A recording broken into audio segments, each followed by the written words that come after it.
We all understand the type of climate that we're dealing with. We're dealing with multiple offer situations. I'd love to know sort of what's your why? What makes you tick? Why are you so successful? Have a dialogue with your lawyer. Have a dialogue with your agent. Both sort of passionate about sort of what we do. Again, vet your agent to make sure that they're experienced and they're local. I like that idea. No excuse to miss it on Saturdays from 8 to 9. That's right. WBZ. And now, the show that gives you the latest and most relevant housing market news. Real Estate Radio Boston with financial expert Rick Scherer and legal professional Ali Alavi. Hey, let's get over to, we'll get about a minute and a half left. So, Erica Wallace, you got to talk quick. Hello, I can speed it up. So this week we're looking at an app called Watch Over Me. It's an app that was named the personal safety app of choice by CNET, and it basically turns your phone into a personal safety device that can sound off an alarm, and based on who you tell it, it can also send a text message or an email to the people in your emergency contact list with your GPS location. How much is it and how do I get it? It is $3.99 for 1 month, or you can pay 6 months for $14.99, and there is a free version if you go to watchoverme.com. Yeah, there was a Wall Street Journal article that came out a couple of weeks ago, and I've sort of kept this in the back pocket because I was waiting for this segment, to be honest with you.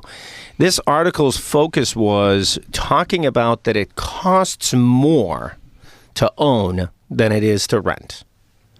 So the angle of the article was that an individual that's currently owning, there is additional costs. They may be hidden costs or their actual costs on top of their mortgage payment. So they were talking about the fact that you're going to have to pay maintenance and repair. You're going to have to pay for your real estate taxes. In a lot of instances, you have to pay insurance. So those are, if you accumulate those additional costs on top of your mortgage payment, it's going to cost you more to own than it is to rent. I disagree. And I know you disagree. I disagree as well, but you're the financial expert. Why do you disagree? Well, I mean, we show this really clearly in a rent versus own analysis that we do, and it really just shows all of the tax benefit when you own a home. There's a bunch of them. You got the biggest one is our interest tax deduction. That's pretty big. You can also write off a ton of things all around your home as well. So you've got that. Also, every mortgage payment that you pay principal and you pay interest. Okay, which means that you're paying down the principal piece of that is you're paying down your debt and creating more equity. You've got market appreciation that we're seeing. We're seeing some pretty good appreciation over the last year or two.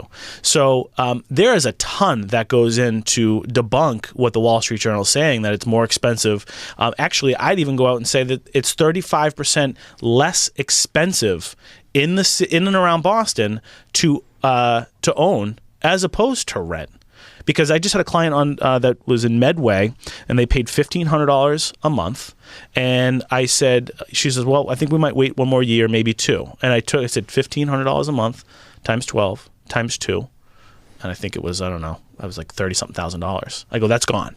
All right. That's gone. And I said, so I showed her the rent versus own analysis, and she was blown away. So I don't believe in the Wall Street Journal. I mean, again, I think they're grabbing headlines. But let's face it. I mean, I know plenty of landlords. I'm a landlord myself, and if I do an analysis, any individual that's in the market for investment purposes and they want to be able to bring in tenants, they do the analysis. How much is the overall cost that I would have to incur? Right. How much is my carrying cost? You're going to build that into your rent anyways. So as a tenant, I think you're already paying for those hidden costs and expenses. Of course. So I disagree. I think you disagree with what the conclusion that Wall Street Journal's article was trying to arrive at.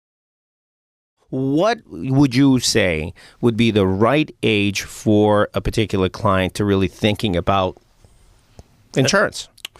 I would take a look in the 50s. Long-term care insurance is a way to supplement some of these, medical issues. What is it? Tell me a little bit about that. It gives you the ability when you get older to, most importantly, one of the benefits is you can stay in your home and you can have, treatment in your home. People want to be comfortable. They don't want to go to a facility. Nursing home. Right. They want to choose a physician that they're comfortable with. They don't have to want to be told what kind of doctor to go to, someone they're not familiar with. Basically, in our lives when we're working, we make our own options, right? We have A, B, and C, and we get to choose. Absolutely. When you retire and, you don't have all the resources that you may want, you still want the options Sure. to be there. So in the 50s and between 50 and 60, very affordable. When you get above 60, it gets very expensive. A couple key things. Insurance, there's a million different insurance people, companies, benefits, very confusing, even if you do this 50 hours a week like I do, okay? And I think that's a disadvantage to people out there because you don't know what you're buying. And something like this, you're going to use it 20 years from now. Okay? Right. Take a look at the bigger companies, a company with big financial backing that's going to be around when you need it. I'd really sit down with a professional, take a look at all the options you have available and tailor something for you. If you're in an entry level, lots of folks are downtown. They're going to re-sign their leases for September. So you've got about a 60-day, 90-day window before they have to re-sign. Right. So if you're at that entry level, put it on now.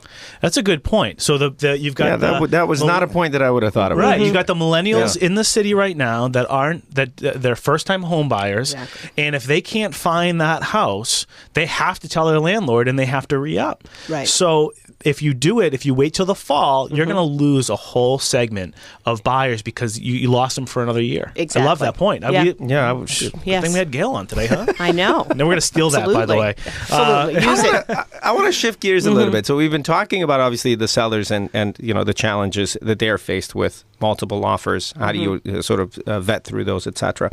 But how do you prepare your buyers to deal with today's market? Right.